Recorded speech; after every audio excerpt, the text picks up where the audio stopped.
Today on Sports Central, we're beginning every college football game preview and prediction on a big matchup coming up in the Big Ten in Week 14. And this one's going to be between the Iowa Hawkeyes and the Illinois Fighting Illini, both teams of which have had pretty good seasons so far. Obviously, Iowa's won 4 straight. They're 4-2 right now, and they're back in the rankings. Meanwhile, for Illinois, they've won 2 straight, and they're 2-3 right now. And Illinois' hopes of a bowl game are still very much there. So for Illinois, this is going to be a big game for them if they're wanting to play in the postseason. But same thing for Iowa. I mean, Iowa's still got potential to possibly make a run at the Big Ten championship or even a good bowl game. So Iowa's definitely got that at the risk in this game as well. We're going over a full game preview and prediction on this one here today, starting out with their team trends. Obviously, Iowa beat Nebraska last week, 26-20. It was a close game, and Nebraska definitely had a chance to win that game, but Iowa got the win in the end, which was a big win there for Iowa. And same thing for Illinois. They beat Nebraska a couple of weeks back, 41-23. Illinois on the other side had literally no trouble with Nebraska. They slid right past the Huskers in that matchup. They almost beat them by 20, in fact. So, I mean, if you look at the comparison there, Nebraska definitely played Iowa a lot better than Illinois, which is kind of crazy to think about. But Illinois has looked pretty good the last couple of games. I mean, they beat a Rutgers team, which Rutgers right now is a 2-win team. Nebraska is a 1-win team, but still, I mean, 2 wins over halfway decent teams. Those were pretty good wins for Illinois right now. But for Iowa, they've won 4 straight. They beat Michigan State way back when, 49-7. Also blew out Minnesota a few weeks back. They blew out Penn State and also had a big win over Nebraska. So Iowa's looking really good right now at 4-2. They've won 4 straight games. Then Illinois, of course, is on a 2-game winning streak, and they're 2-3. So both teams have got some of the best momentum in the Big Ten West right now. And I'm not saying Illinois is going to make it to a championship by any means this season, but I mean, both teams are definitely capable of having a pretty good season as we head towards the end of the regular season in the Big Ten. But this game's to be on Saturday, December 5th, 3:30 p.m. Eastern in Champaign. So the Illini will be your home team in this matchup. Spread currently says Iowa by 13. ESPN FPI's got Iowa 83%, and the Vegas prediction is also going with the Hawks here, 38-29 being the projected final score. So Iowa is pretty heavily favored here in this matchup. Here's your stack comparison for this game. Iowa's got 31 points per game, 16 points allowed. They got 191 passers a game, 172 rush yards, and then for yards allowed, they got 213 passing and 109 rushing. As for Illinois, they got 21 points per game, 32 points allowed.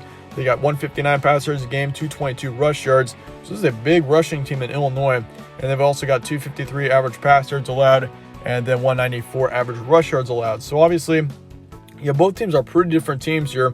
Illinois is definitely very heavy on the run. I mean, if you look at their top running back right now, they've split time between several running backs, but Brown is their top running back right now. He's got 357 yards on the season and 2 touchdowns.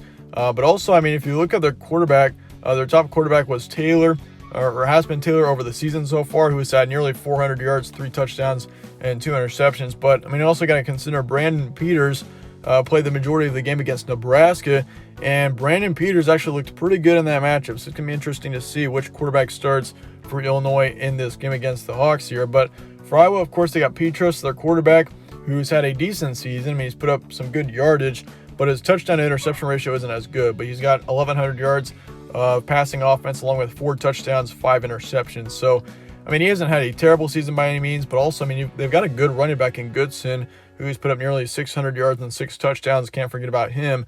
But yeah, it's gonna be an interesting rest of the season, especially for Iowa and especially for the Big Ten, because right now there's a pretty big outbreak going through the Big Ten Conference. But we'll have to see what happens throughout the next couple of weeks. But for Iowa, if Iowa can keep doing good on the rush defense, because I mean they've only allowed 109 rush yards per game, I think they should be on their way to a win if you're Iowa here, because that really shuts down a big part of Illinois' offense.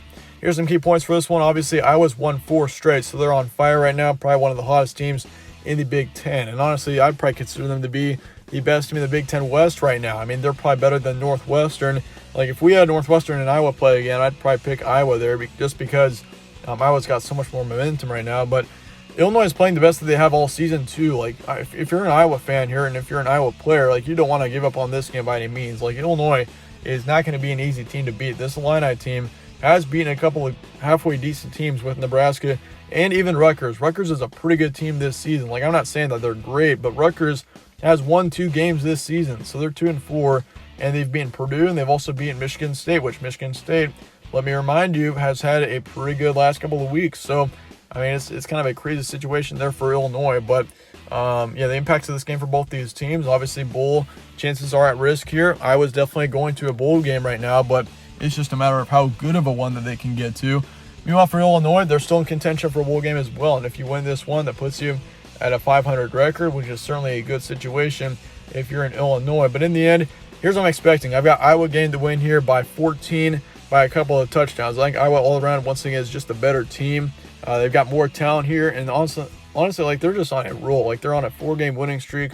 I just think Iowa's the better team in this situation. They've got a better offense. They've got a better defense. And I think I'm just much more confident in Iowa right now than I am with Illinois. Like, don't get me wrong, Illinois is on a pretty good run right now. There's no doubt with that, but Iowa is just the better team. I'm giving it a 75% chance that we see the Hawks get a win here this weekend, but it's going to be close, I think, especially in the first half. Your halftime score is going to be 21-10 with Iowa having a lead, but in the final, 31-17 is going to be the final score. I do expect this one to be more of a moderate to a low-scoring game instead of a high-scoring one, just because I think both offenses will be good, but Iowa's defense should hold Illinois to at least under 20 points, I think, in this matchup. I mean, Iowa's defense has been pretty good, especially over the past few weeks, so yeah, stay tuned for that. But in the end, there I have some of my prediction on this one. Let me know your score predictions, all of that down in the comments. If you enjoyed this preview, slap a like on it and subscribe as well, as it's very appreciated. But then again, thanks again for watching. Stay tuned for more from All Sports Central, and I'll see you on the next one.